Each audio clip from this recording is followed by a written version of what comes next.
Okay, Gary, time to get you another update video. I'm actually, of course, as always, running late on doing these videos, and I apologize. Trying to keep you updated on how Pearl's doing. Get you some info on how we're doing. I've tried to communicate with you so you know how the process is going. So wanted to show you how we're doing and then talk about what we're going to do next. We talked about, we're at pretty much at the 2 month or getting close to the 2 month mark, and Pearl's made some solid progress, some really solid progress. Really happy with a lot of things that she's doing. I would consider her totally e-collar condition at this point. Her obedience is looking great. She minds very well. She's quiet. She's clean. Those things are going great. One little problem we have with her with the other dogs is she's kind of an instigator. She tends to start she'll start to, like, it's all play, but like she's instigating with the other dogs. And so it's kind of funny. She's got kind of little dog syndrome with that. Sometimes the other dogs don't really like it very much and they get a little snappy with her.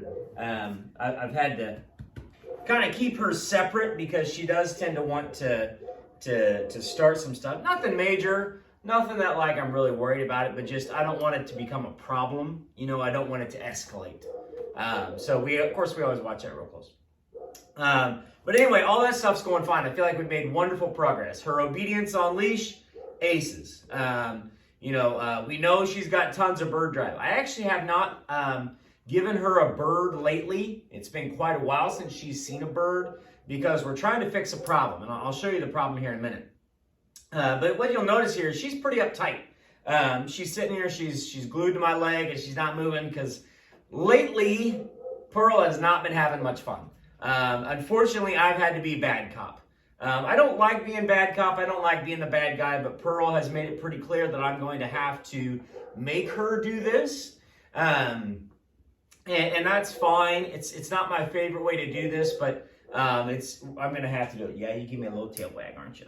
It's funny because I'm going to use a word to describe Pearl that I don't use very often to describe dogs, and that word is stubborn. Very rarely is a well-bred, well-socialized Labrador legitimately stubborn. Now, to me, stubborn means the dog has to know what I want, intentionally not do that thing, and tolerate the consequence. And she does that. And it's kind of remarkable, I wouldn't have expected it from a dog as sweet and, just a real nice, lovey dog. She's a real sweetheart. She's a great girl. But she has put up a brick wall and said, make me. And so, of course, when a dog does that, we have to, just help them through it. And we're going to show them what we want. And if they continue to do it, we continue to teach what we want and provide the consequence if they continue to do it wrong. So let me show you what I mean. We're going to put just a simple little slip lead on here. And what's funny is, she's sitting here, she's plastered to my leg. She's kind of quivering a little bit, and yet she's still wagging her tail. It's funny because I've been putting a lot of pressure on her. And pressure in terms of physical pressure with the e-collar and ear pressure, as well as mental pressure, meaning I'm being very demanding. I'm nitpicking because she's doing something wrong and I cannot tolerate letting it go anymore. And I'll show you what I mean. So she's a little uptight. And actually, I'm going to bring my camera view up just a touch so that looks a little bit better. So all the basics are going great. We tell her to sit, she knows to sit. We tell her to walk at heel, she walks politely at heel. No pulling, no lunging, no running around like an idiot. All very much under control. All that's going great. Okay, so where we are on our force fetch process, of course, I know that's the main thing that you wanted us to get done here, is it's going really well. Most of it is quite good. So she holds nicely, and she actually fetches on command. She's actually leaning into me right now because she is anticipating the pressure because she knows what I'm going to do, and she's not been having a lot of fun.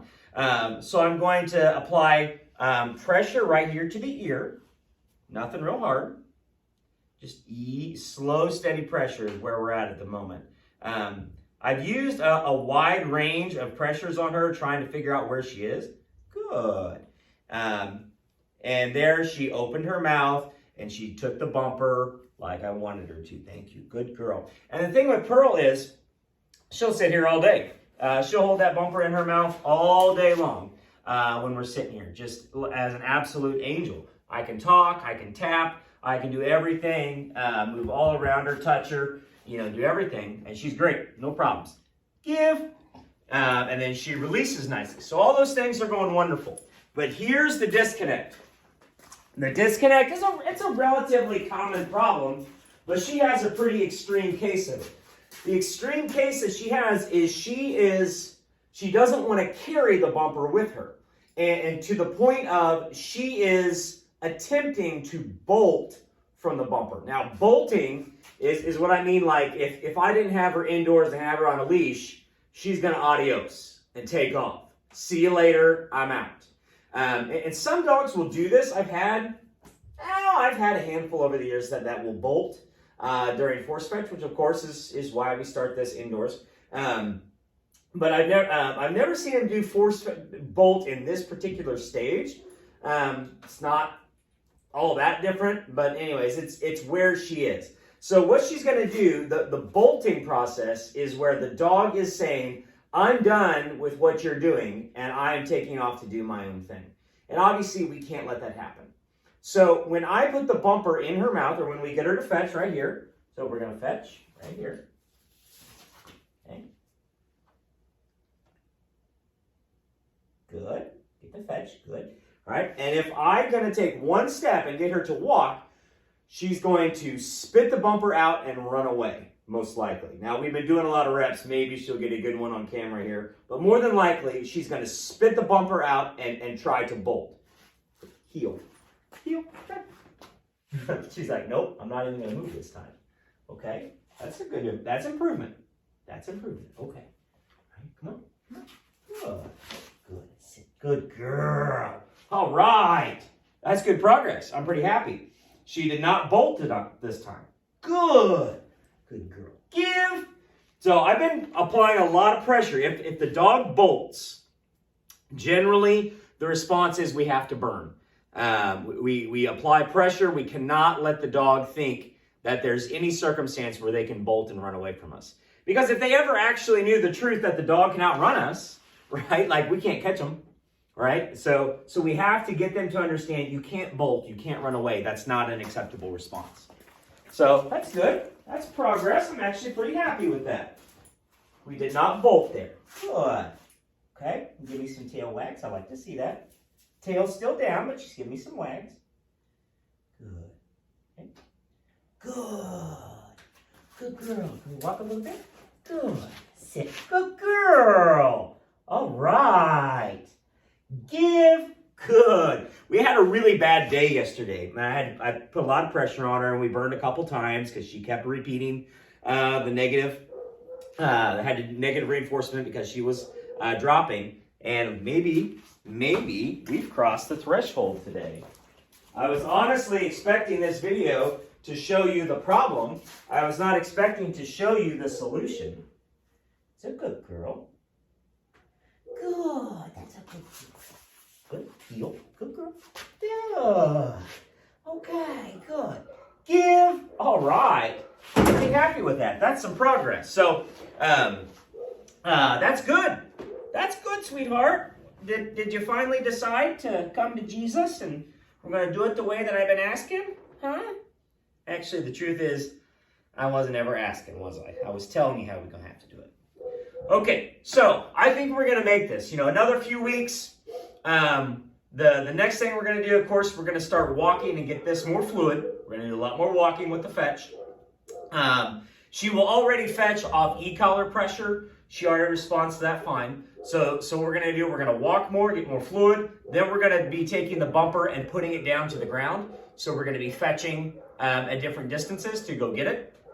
But all in all, I think we've actually crossed a really good hurdle here. So I'm proud of you, Pearly Girly. That was good. And I've been trying hard to to keep her happy because you know, I feel like I've been pretty demanding. Like I said, I've been pretty hard on her.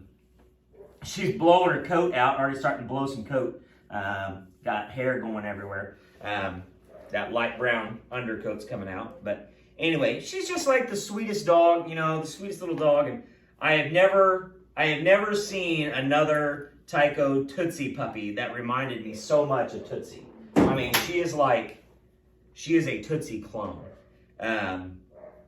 But anyway, absolute sweetheart. We're gonna get all these kinks worked out. We're gonna get her force fetch looking nice. Get her doing some marks and get all of her mechanics working here in the next few weeks. And we'll have this all cleaned up and looking good. So anyway, we're getting there, Gary. We're getting there.